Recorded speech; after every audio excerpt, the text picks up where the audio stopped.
Welcome to the 9th episode of the Talent Intelligence Collective podcast. Before I intro this one, I wanted to let you know about an extra special offer our wonderful sponsors Stratagens are offering to all of our listeners. If you go to the Stratagens website at stratagens.com, that's stratigens.com, book a demo and enter the promotional code TIC2021, you'll get a discount and a free proof of concept. How fabulous! Anyway, back to the episode. In this one, me, Alan Walker, Alison Ettridge and Toby Culshaw co-hosted an episode where we spoke to the man of many talents that is Chris Long.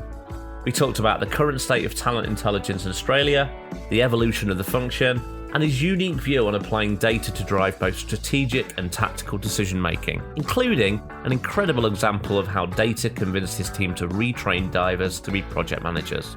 Nick wasn't able to join us, unfortunately, but he'll be back for the next episode. Have fun!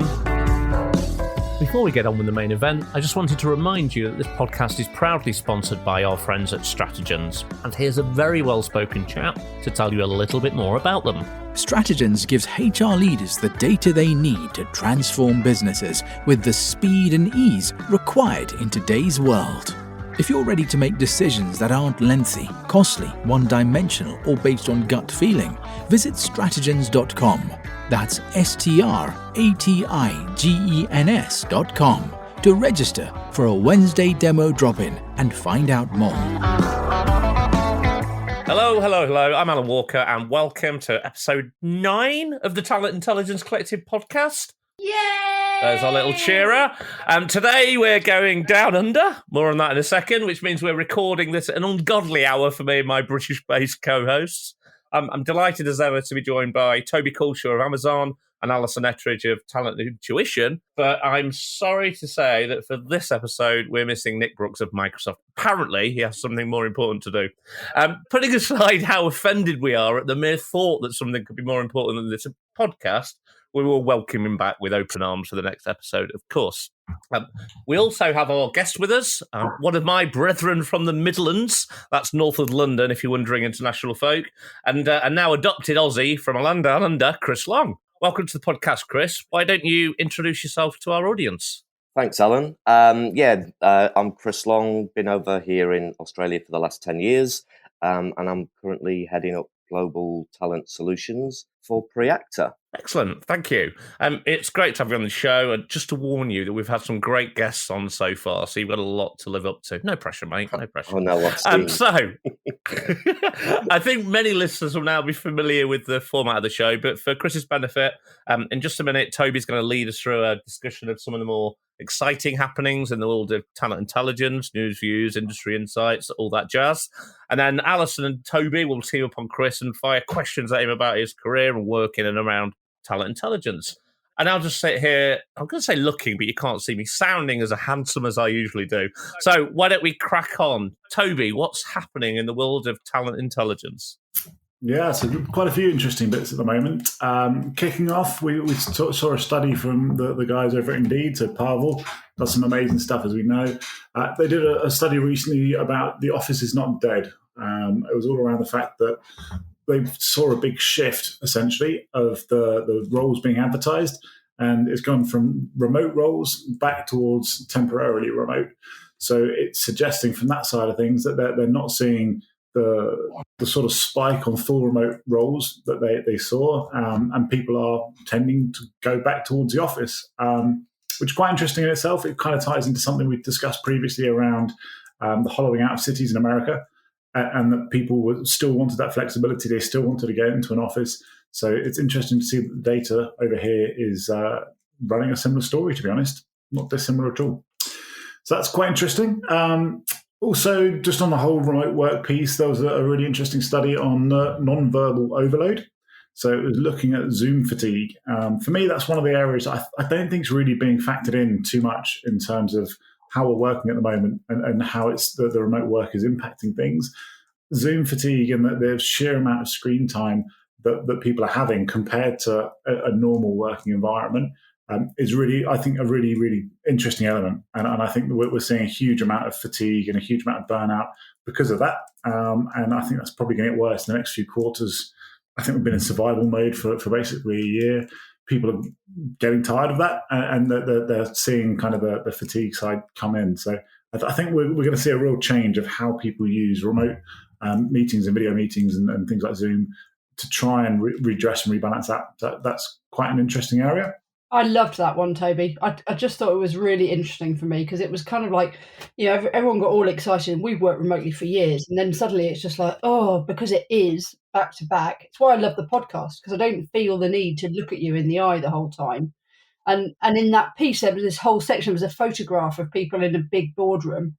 And I remember it was just so clear. Not everybody was looking at the speaker and it didn't feel rude. Whereas on Zoom, if you're kind of not looking at the speaker, if you're looking the other way, it feels rude, doesn't it? It's so intense. I just thought it was fascinating, that one. And you're not intently just even looking at one person, are you, on there? Sometimes your eyes are darting around looking at all 4, 5, 6, 7 people are on screen and trying to pay attention, as well as trying to look normal yourself whilst you're doing it. Yeah. It's quite tiring without realising it.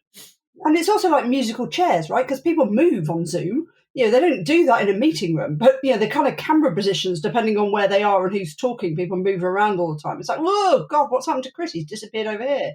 That doesn't happen in a meeting room. You can kind of sit, you can make notes, you can kind of look pensive, you can, I think it's fascinating how it will play out. But we're not hearing across any of our clients that they are going to return to fully in the office. Not really? One of them said that. Yeah, so they are all. They're all kind of pondering 2 to 3 days. The brave ones are being completely flexible. But actually, I heard yesterday, I was talking to a publishing company yesterday who's a client, which was really interesting.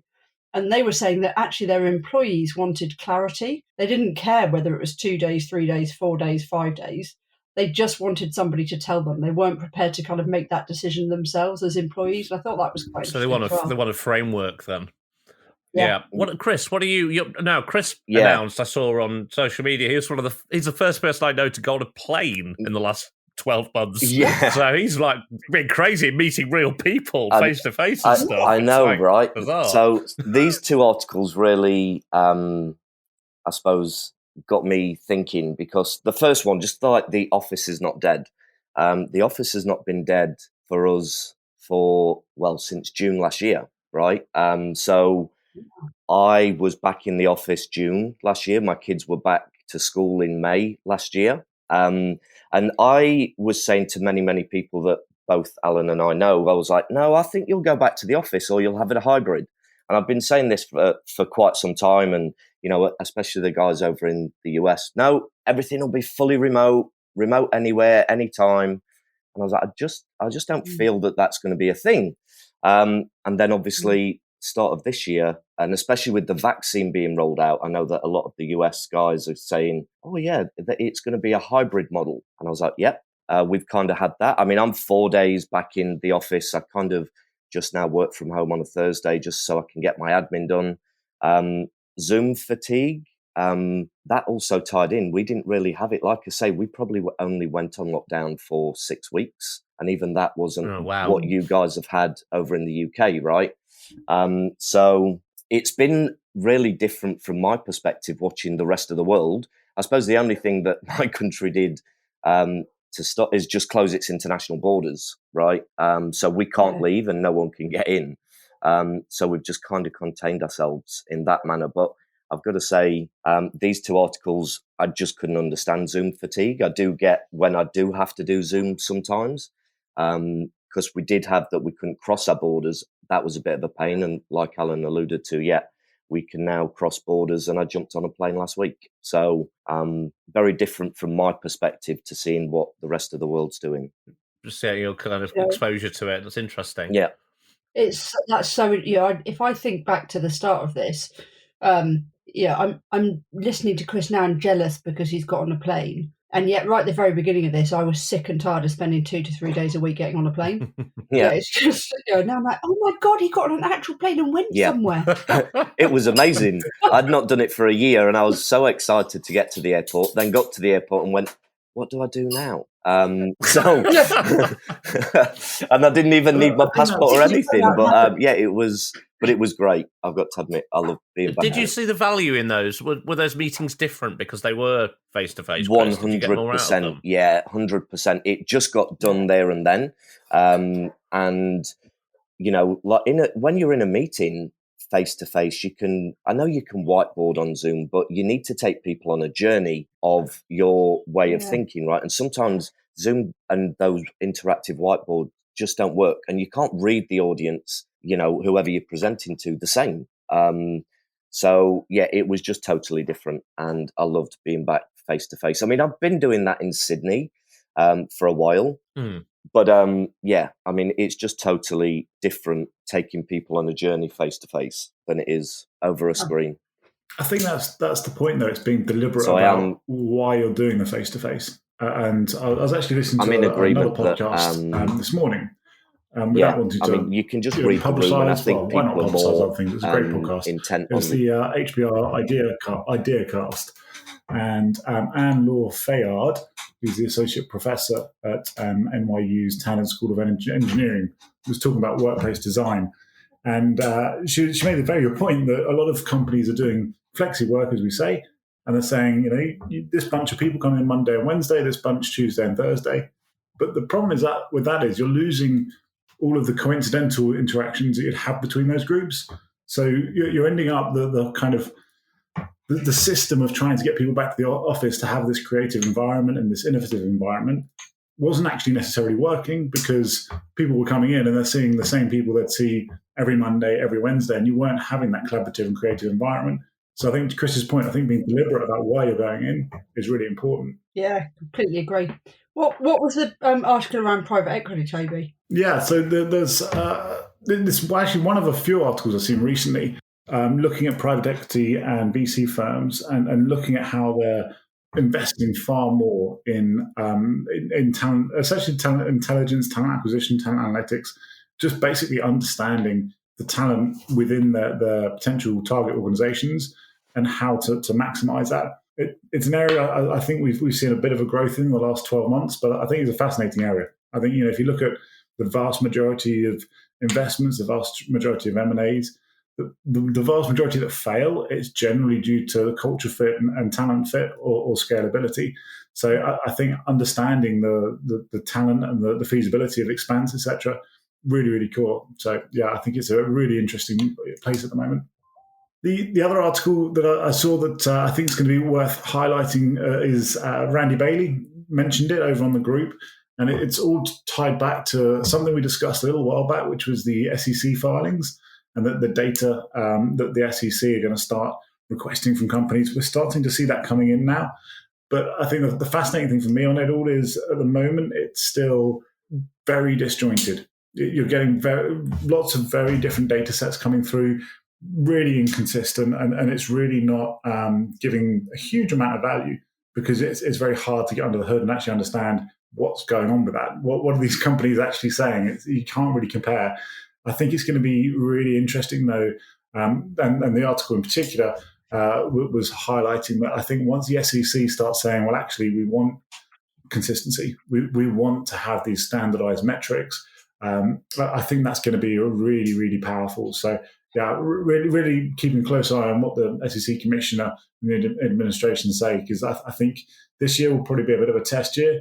What happens beyond is going to be, really, really interesting on that side of things. I don't think they've mandated, though, have they? At the moment, it feels like the metrics are still pretty loose and open. Very much so, very much so. So it's guidance at the moment, and I think almost coming back to the private equity and the VC side of things, I think as companies are starting to look to invest into organizations, I think that's where the pressure is going to come from. If they're starting to say, well, actually, we need to understand your TA metrics or your employer brand metrics or your HR metrics in much more granular detail, and we need it consistent across all the organizations so that we can make true and fair comparisons, etc. I think that's where we're going to get the real value, because at the moment, as you say, it's not mandated, and even though the companies that are publishing data, they're not necessarily being hugely granular, and it's not very, very transparent about what's going on. Do you think for those organisations that are sharing, does that give them any kind of competitive advantage at all in the talent marketplace? That transparency, where they're being transparent anyway? Honestly, I'm not too sure. I think the way that the data is being published at the moment, it's not done in the same way as, say, some D&I data that's very, very public, has whole sections of the website specifically dedicated, etc. Quite often this information is hidden deep into the filings and you've got to kind of dig through the papers to find it. I think ultimately it could be. I think ultimately you will see tools that are cross-comparing different organizations. And I think it will be something that candidates could look at, whether that's purely candidates that work within HR and they look at it to see, well, actually, is that the sort of organization I want to join? Do they have the sort of health metrics I'd like to look at? I don't know. For me, I'd love it to be more visible. I think it would be great if it was front and center and it was a kind of a health check for the organization and out there for people to look at. And as TI professionals, is that kind of information, that kind of data useful to you and what you do in your day jobs? For me, yeah, absolutely. Okay. I think, yes, absolutely, with the caveat being once it's consistent and once you've got things that you can compare to an extent, apples with apples. I think when it's all very, very dirty data and you don't really know what you're looking at. If people are saying time to hire, what do they actually mean by that? If they're saying cost per hire, what do they actually mean by that? We have enough struggles and inverted commas with the cleanliness of data when we're looking at D&I work, for example, and companies potentially double counting on different reports, etc.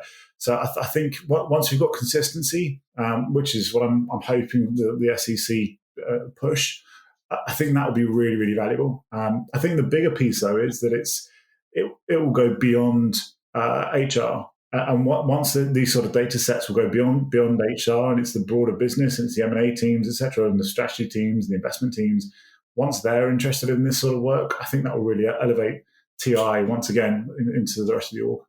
Yeah, and that's something for me that's really interesting. And I'd love to hear Chris's views on this. So Australia was one of the first countries to mandate a quota against gender diversity. So actually that was very regulation led, which I think was quite interesting. I'd love to know whether there are any other regulations in Australia that are human capital management led, and if we've therefore seen more benchmarking across organisations. What have you seen any of that, Chris, at all or not? At the moment, like you say, the diversity piece is the one that is being driven and probably taking over all of the airspace. So I haven't seen anything else that they've mandated at the moment, but I do know that they are talking about that being ex-government, a couple of years ago. So yeah, I think we will see it come in, definitely, as they now start to look at probably the internal workforce as well. So I do know that they've started to really restrict like external people coming into the country. So I know that they'll start mandating internal talent over external talent over the next probably 12 to 18 months. But it's not fully been mandated yet. But the diversity piece is something that they are leading from the front with. So the Australian government are starting to clamp down a little bit on immigration, are they, in essence? Oh, 100. So this is part of the external data that I collect through my work, that they're just not giving visas out. So we used to, myself, I came in on a working visa. They're just not open to giving that out. Now, they're never going to say that to the rest of the world because you can still apply, but they're just not freely being granted, shall we say. Even recruitment visas, I know, have gone on a deferred period when people are coming up to extend. So it's just them looking at one. I think obviously it's definitely a pandemic thing. They don't want any viruses coming into the country. But obviously we weren't hit like the rest of the world, but we did have unemployment, right?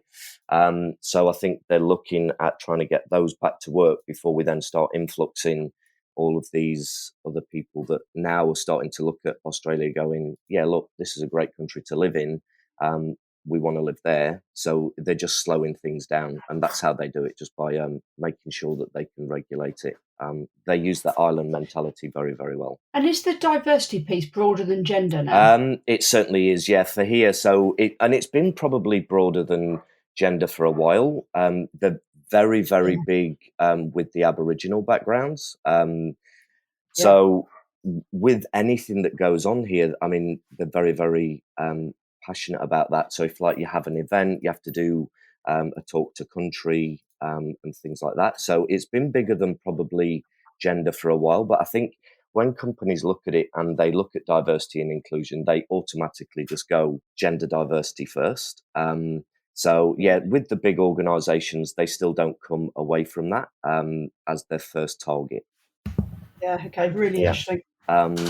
And Chris, do you find that, obviously we mentioned the private equity firms looking at the talent data a little closer. Yep.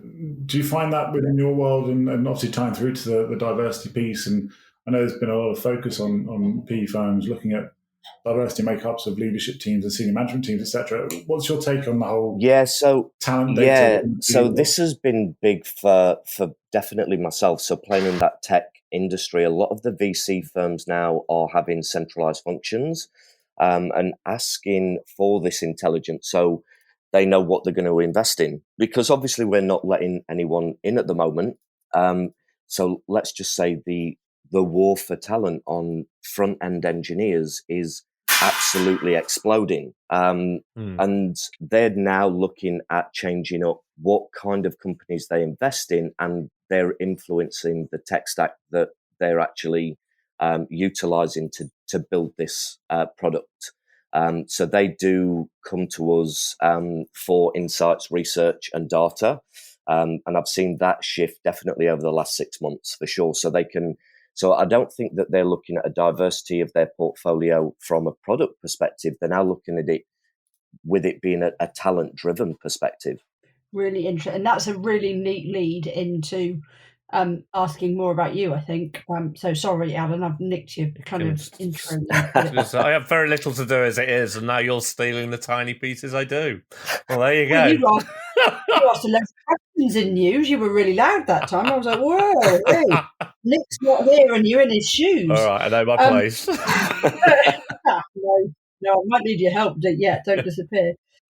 So, Chris, with that in mind, here you talked about research, you talked about insight, you talked about data. Then, what's your view on what talent intelligence is? So one of the things that I was really looking forward to coming onto this. So I think I've bastardized talent intelligence a little bit. So I'm really looking forward to. I listened to Toby and Nick on the last podcast that just dropped. I think today for me. So for me, talent intelligence really does inform, I think, and it should, the whole organization.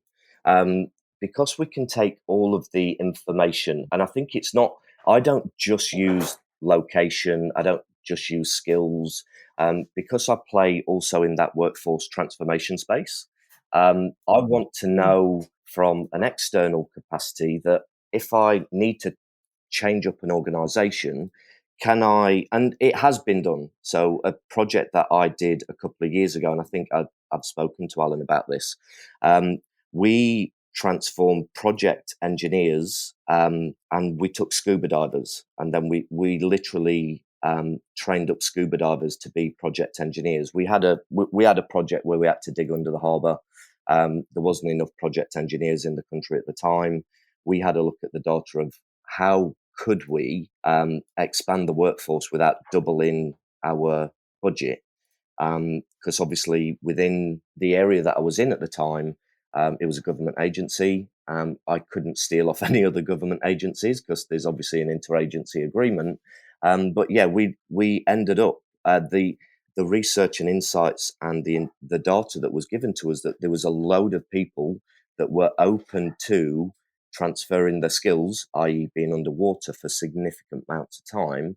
And we used the data that was given to us. Well, it was actually myself and my BA and my data scientist at the time that said maybe we could transform the workforce in this way. And that's how I now as I go through all organizations is, okay, so if we've got this war for talent, how can we transform it? And can I use external data to inform what I can do internally? So not just purely on what I've heard previously or what you can get off LinkedIn Insights, so to speak. So that's my take, that I utilize the external information. And obviously we can explore it further, but I'd definitely like to see what Toby thinks about that. Toby, go ahead, because you know I'm going to say join the dots, so we absolutely have to let you go on this. I'd love to say that I disagree, and I think that's not TI and everything. So because we can make a big debate and challenge, but I think that's a great example. I think it's a really great example. Going back a couple of jobs, we did something similar with network engineers in the rail signaling. Yep. Couldn't find them for love nor money. The sourcing challenge was there, the recruitment challenge was there. Then we realised you could just take another electrician, put them through a certain course, and it was a couple of weeks, whatever it was. It just didn't make any sense not to do that. I think that kind of job transferability, I think, is really important, and I think that's one thing that some of the vendors haven't necessarily got yet, in my mind. And in actual fact, some of the government bodies that are looking at role taxonomies don't necessarily grab yet, because they're still trying to drive things by function. They're still trying to drive things by job title. And I think nowadays it's much more around transferable skills. If you're a data scientist, you could be working in HR, you could be working in marketing, you could be working in finance, you could be working in wherever. You could have a whole range of different job titles within there. It's the skills that are important, and that's where it's transferable. And I think to your point, it's not necessarily even the raw skills. It's what does that skill and that career path look like? And I think career pathing is going to be something that's really interesting. We're starting to get better data at it. I think I'm seeing more people starting to play with it a bit. But what are those journeys? Where can different career paths take people? And what skills delta essentially is there between current skill to needed skill? But I think that's a great example. Great example of using TI effectively. For me, hearing both of you talk about that is we talk a lot about skills being at the absolute heart of business decision making. But both of you talked in those instances about a particular role or workforce that was hard to hire. And therefore, the kind of starting point for both of you in those instances was based on the war for talent. Whereas when we're talking to our clients, our starting point is kind of bigger questions. So it's all about the transformation of an organization.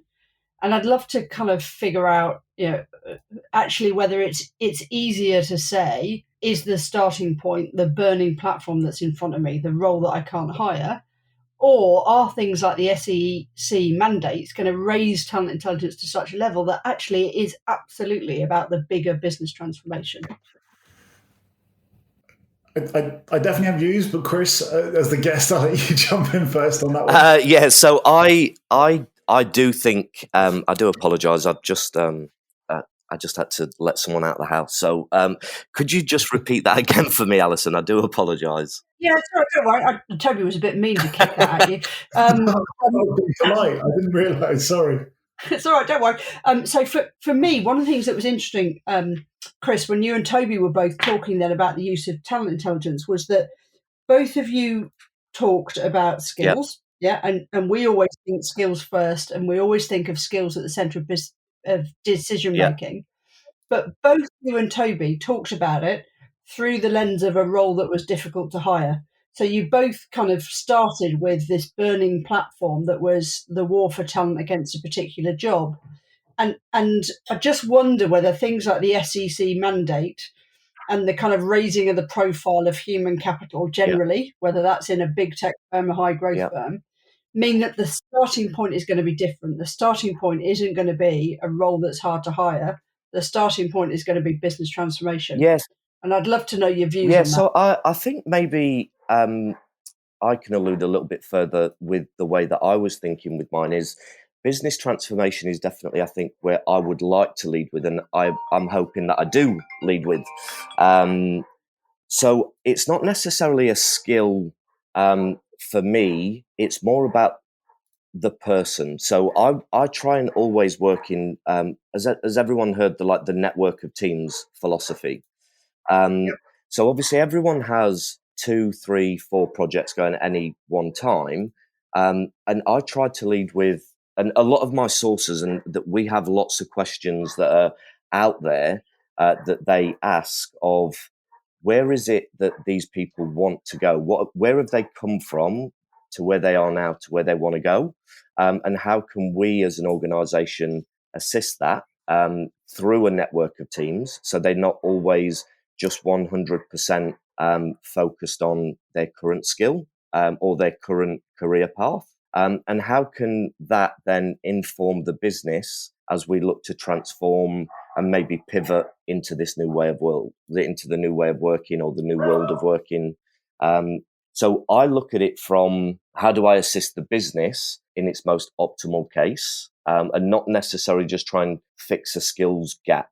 I mean, I do have a skills gap, obviously, you always do, but a workforce, I think to truly transform a workforce, you have to look at it holistically and not just skills. But I know that we probably went straight to skills because it's the easiest piece to pick up first. But I do think if you've got that lens on it, and I'm pretty sure the stuff that I've read from what Toby's put out there, he does come at it from that angle. But I think when we just talk, it's easy to go skills first. Am I right there, Toby? Yeah, no, I'd agree with you. I think TI has got kind of multiple hats to wear, and I think some of it's going to be verging on that sourcing intelligence and ramping up and addressing the here and now, and using intel to influence the decisions for the here and now. I think as it starts tying in from a pure HR talent perspective, you can tie into talent forecasting, talent strategy, workforce planning, etc., and looking kind of pushing things further out.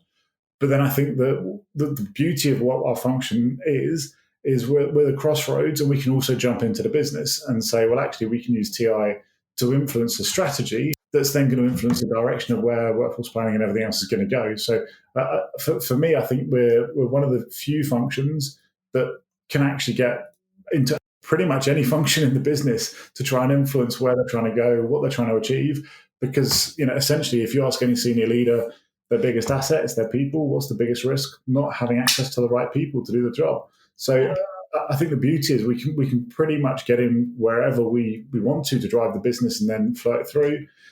It's just about being credible and having the right information and getting in the right way. And that's the bit where I think things like the SEC mandate will start to raise the profile, because it's bringing what every business leader said, talent are our most important assets, but it's bringing it right to the fore, and it's doing it in a data-led fashion with metrics and when it's apples and apples, the ability to benchmark yourself against your competitors and realize that you're either better or worse, and therefore you can do something about it. I think it's really exciting.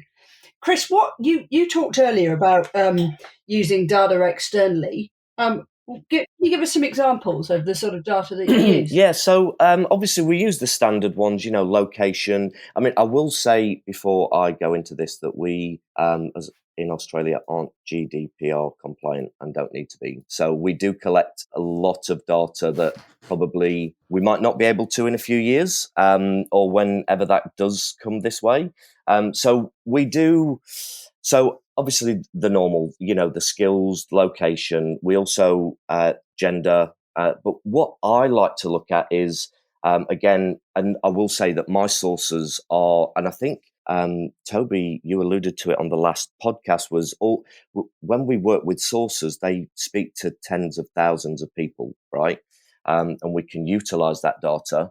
And all my sources are data driven. And if they don't have a data score that is higher than an 8 out of 10, then that affects their commission and their bonuses, should we say. So I'm very big on making sure that we can influence our clients with lots and lots of different data points. So I use a data lake and I pull all this together. So not just the normal bog standard data points. I do go into university degrees. We do capture a lot of history from the candidates that they speak to, what they do in their spare time. And this comes down to when I'm looking at organizations and how we can have that network of teams, right? Does a project engineer from a TypeScript background, what do they like doing? Just so we can collect this information. One, what do they like doing? How much time do they spend on each of their tasks that they have currently in their job? And that will also then inform us. So I can say, okay, so Intel TypeScript engineer actually only spends 30% of his time coding, right? That will then inform workforce planning and strategy to say, well, actually, over the course of your competitors, this is why a network of teams will work, and this is how potentially we could do it. It's wide and varied, Alison, I will say. It's not just any specific. It'll be what a client of mine requires to then track back through the sources. So I do collect a lot of information through the sourcing team. I was going to say, Chris, on that latter point, those last bits of data around kind of interests and how people are using their time. Those are the sources of those data are relatively unstructured, I'm guessing. How do you gather that information and make it valid that you've got enough of it to be worth? Yeah, that's where the data lake comes in. So this is way above my technical grade, obviously, but I do work with BI and data analysts, and they have built a data lake, so I believe, for all the unstructured data. And they've got a mechanism that will siphon this through. So I tell them what I want and what I need, and then it pops out in a nice little BI report for me that I can then utilize as we're on site at a client. But it sounds like you've got a whole bunch of quantitative stuff and then a whole bunch of qualitative stuff. And so, yeah, some of it is unstructured and messy, and it needs pulling out, it needs some clever stuff doing to it. But actually, there's a whole bunch of it that's still qualitative, that's equally as valuable, particularly when overlaid on top. Yeah, definitely. And I don't think you should do one without the other. You should have a good blend and a mix of both, because I don't think you can just go with that unstructured data and try and inform anything. Do you know what I mean? I think, again, you have to have a full report if you're going to truly influence a business. Joe, I had this conversation with someone earlier, and they were saying that there's definitely a difference when people come at a problem having spent time in the world of talent. Then the way that you look at that problem is through the eyes of the business, and then you try and answer the problem. Whereas actually, if you're looking at it purely through hey, here's a bunch of tech and we can do something pretty whiz and bang through it, it gives you different answers because you're looking at it through a completely different lens. And I think if I'm right, everything that you're doing at Preacta, and we should talk about that much more, is about saying what's right for this particular client in this particular situation. So it's starting with business challenge first. And it certainly is. And that's why we've pulled together, and I think this is where talent intelligence will really grow over the next couple of years, is I use that tiger team format, right, where you pull people in from different backgrounds, because you want that diversity of thought. So I will come at it, obviously, having a talent background for 20 years. From that perspective, I've also got my CEO that I pull in to these meetings because he's from a finance perspective.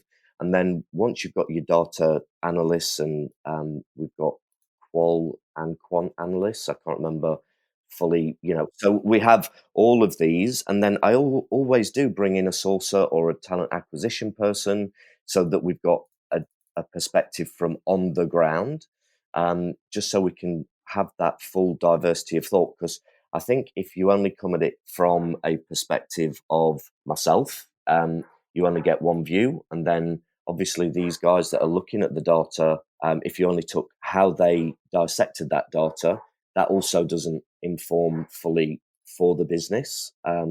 So yeah, I do like the tiger team concept, and I try and pull it into I try to bring it into every meeting, but it's not possible all the time. I think that's really important, because it's all well and good having the data, but actually how different people interpret that data might well be different. So having that diversity of thought is really important.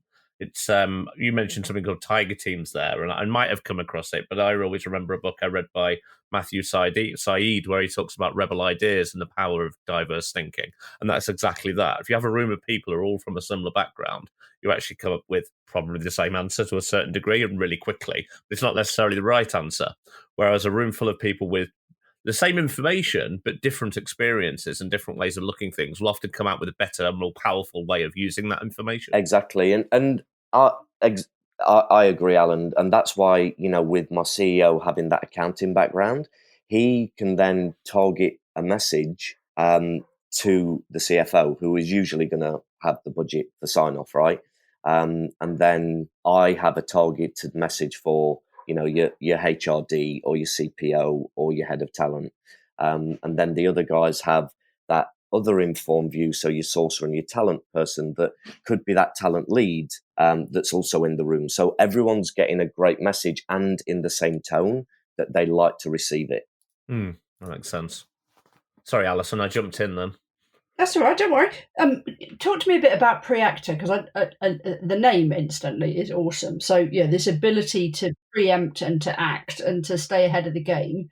What does that mean? What does that mean in practice in terms of kind of who your typical client base is? And then how do they integrate TI? I joined Preacta about a year ago, so during the pandemic. And I joined them because they were data-driven, right? They obviously they were initially an agency, and we still have the agency side of the business. But I head up the talent solutions, what it is. So in essence, we parachute teams into tech organizations, and we cover off anything from obviously sourcing, talent acquisition, and with it being data driven, over the last year, we've turned that into a true research insights, and which is slowly evolving into that talent intelligence part of the business, which everyone seems to be looping in, buying in. And it's probably one of the biggest sells that we have right now. We also have a true consultancy model where we'll look at people analytics. We will also look at talent strategy, talent ops, and then obviously workforce strategy planning and management as we move forward. So 3 pillars, very delivery focused. Then I think that in research, insights, intelligence focused, and then how we put both of those and put the strategy together. So that's how we're structured. As I said, tech businesses is where we're at the moment. I don't think we'll come out of that tech industry. It's where Preacta was born from. It's where they play best. And I think it's where a lot of this kind of thinking is really being taken on board a lot quicker from my perspective in the startup world. And so, that's a bit I was going to ask. So is there a focus around kind of startups? Is there a focus around scale ups and high growth tech, or is it kind of the big boys and girls that we would expect and anticipate? So we're probably focused more at the moment on hyper growth. So those businesses that are looking at scaling anywhere between 200 to 300 in a year. The startups it's probably a very different model to what we deliver to them. It is probably a little bit of tactical delivery, and then they're just trying to understand that intelligence piece, the research insights, because obviously they just want to go gangbusters and hire the first 10, 20, 30 people. And this is where now what we spoke about earlier, those VCs are asking them to take the time, understand before going out to execute. So yeah, we're probably targeted mainly in that hyper growth area at the moment. We haven't touched on enterprise as such. We're probably up to around that 5 to 7,000 mark.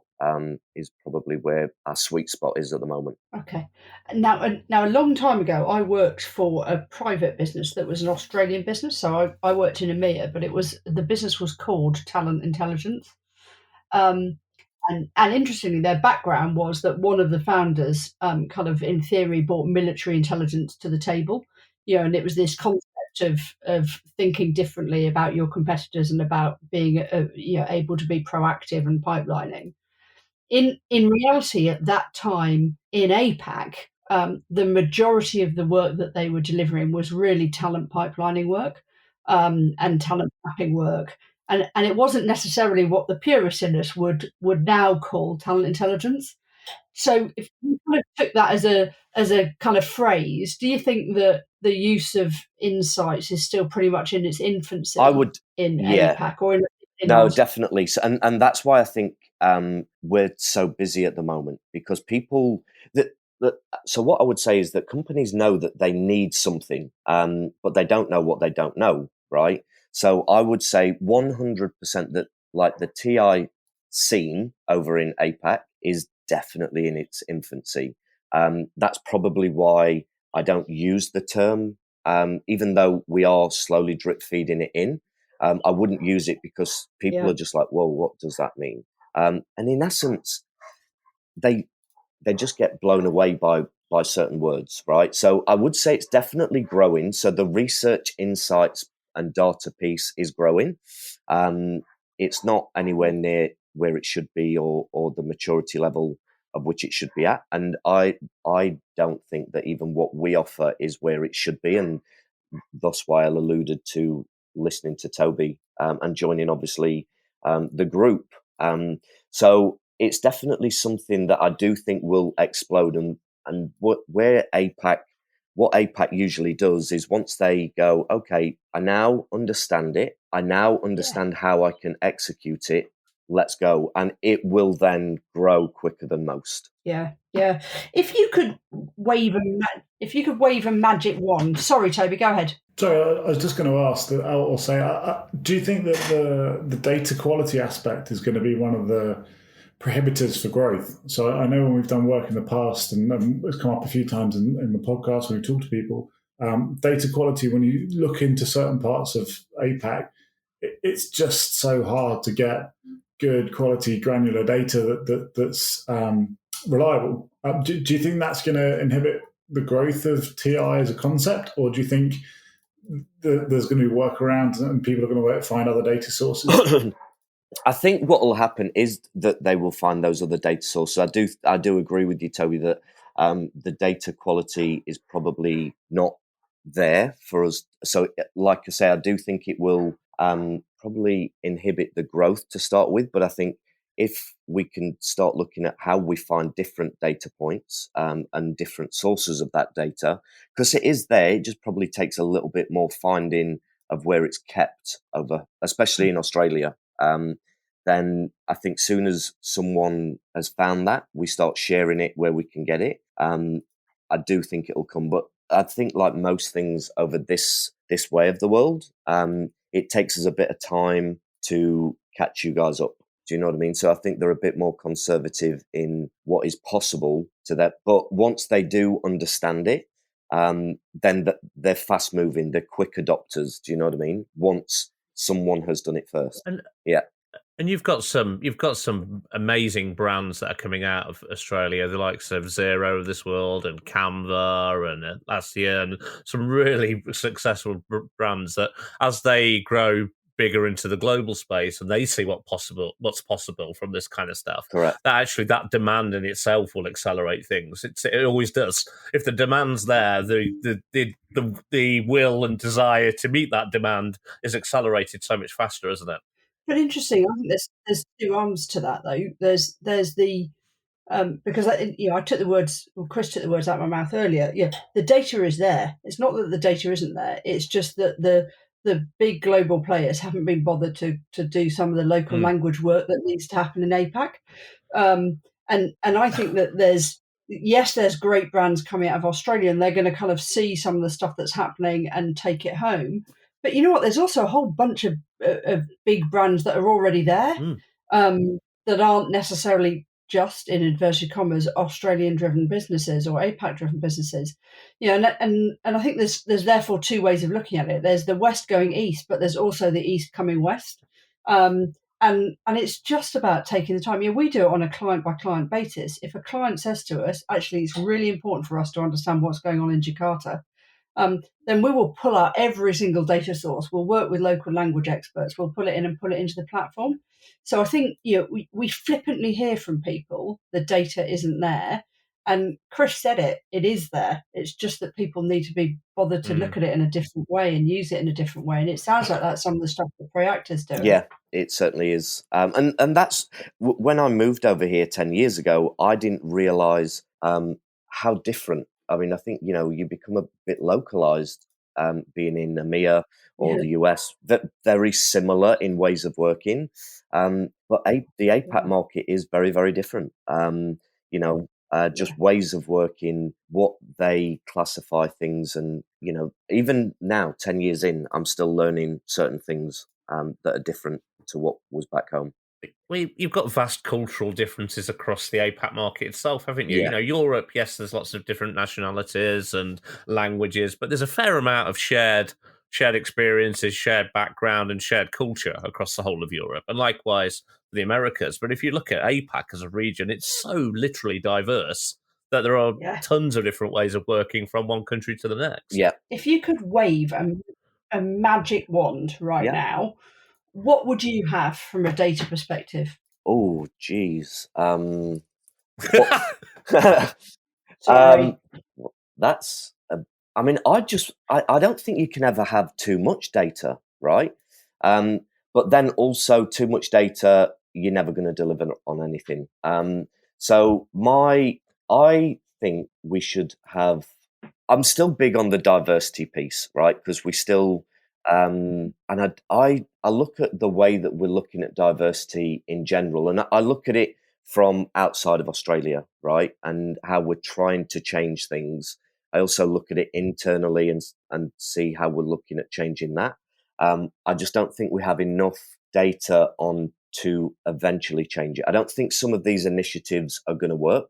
Like I was in one organization and it goes back to gender, right? Of we need to interview 50% females, and that's fine, but I don't think that's how you fix a diversity and inclusion. I think we can fix it by a data-driven decision-making process. And I really do. And I took this, so it was a couple of years ago, and the organization hated it, right? But I started putting in timesheets, for instance, right? I wanted to understand, and we'll bring it down to a recruiter. I wanted to understand what a recruiter did on a daily basis, right?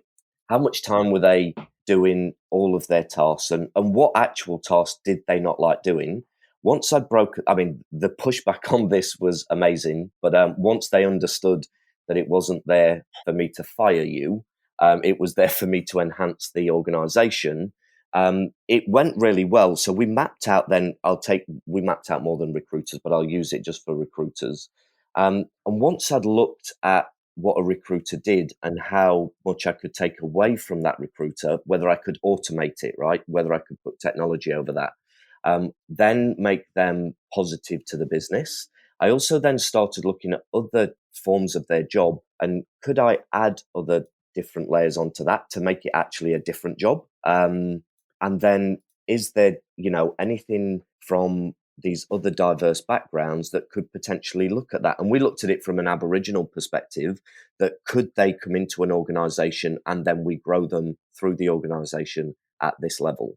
So that's why I just believe that I think we can tell by data in so many different ways. But that's just my perspective. Really interesting. Hey, that's what you're here for. You're our guest. We love your perspective. Yeah. I've got one question that's a kind of a bit of a burning question for me. I think if you listen to the podcast, you'll probably be as bored as the rest of the others. But I talk a lot about this joining the dots, and that's this piece about understanding that you can't just look at it through a skills lens. You've got to join that up with business risk, with real estate cost, with location, with talent attractiveness, which kind of ties back to that quant and qual piece that you were talking about earlier. And I think there's something really exciting about a marketplace being in its infancy, and the ability, therefore, to kind of almost shape it as a strategic way of thinking rather than anything else. I don't know if the audio is still with us, but if it is and you heard that, what do you think the opportunity is to shape the marketplace? Sorry. We might have had a brief blip there. Oh, you're back, Chris. I am back. I think I heard the Lovely. marketplace piece, but I think I missed probably the 30, 40 seconds before that. Obviously, that was the most brilliant 30 to 40 seconds. Thankfully, we have an amazing editor, we've found out. So this will all be seamless with the episode when it goes out. Yeah. But I'll phrase it again. So I think one of the things that's quite interesting when we talk about talent intelligence over here, and granted I'm biased because I talk about it through the lens of our platform, but we talk about joining the dots between skills, between business risks, between real estate, between location costs, and between kind of R&D and innovation. Yep. And if you just look at it through one of those lenses, you're missing a trick. One of the things that I think is really exciting about your marketplace is actually the ability that you have got to shape what talent intelligence could be. And so I guess if you had a vision for what it could be, and if you were shaping the marketplace, what would it be? What would I make this marketplace? I think an all-encompassing function that really takes... I'd love it to take use internal data and truly inform how businesses are growing. I think if we can really inform that would be where I'd like to take it. Because I think that and I think Toby touched on it earlier on, I don't think that there's any ceiling to this function, right? I really do think and believe that it can parachute into anywhere across the organisation and it be influential. So I'd like to keep it. If I could do that now, I'd like to put it at that level instead of it, like talent acquisition has through the years. It's just been a service industry. It's been a cost center. And they're trying to elevate it. So that's where I'd probably put that, is at that it's a true strategy thinking function. Yeah. And wow, the opportunity is now. Yes, exactly. Absolutely. I'm going to do my thing, guys, and jump in. The mere idea of a podcast lasting longer than an hour would just put shivers into my bones, so to speak. We've been talking for an hour. Yeah, absolutely. But which tells me everything. And I know I say every episode, but we do have to stop at some point. And we could probably keep chatting for another hour quite easily, but we can't do that. We've got to stop eventually. And I think that time probably has arrived now. On that note of Chris's vision for TI. Chris, massive thanks to you. You've been great. As they say here in the Midlands, you've been great, my duck. How did you find it? I've really enjoyed it. I love speaking to, guys like yourselves that are trying to move an industry and elevate it, obviously taking pearls of wisdom as we go through and obviously challenging my thinking around that. I think it's awesome. So yeah, I think you're onto a great thing here, guys, and really enjoyed it. Thank you for having me. Excellent. As always, thanks Alison and Toby for co-hosting. We're on to our 9th. This is our 9th we've done. Wow. I think we've done brilliantly. So we've got double digits with the next episode. I didn't think we'd make 3. Toby Culshaw. Oh, ever the optimist, hey? To Mr. Brooks, sorry to sound like Liam Neeson from Taken, but we know where you are, we know what you're doing, and we know it can't be as good as this episode, but we'll still have you back. And to our listeners, huge thanks for listening as ever. And as ever, my closing cheesy statement, stay intelligent, folks.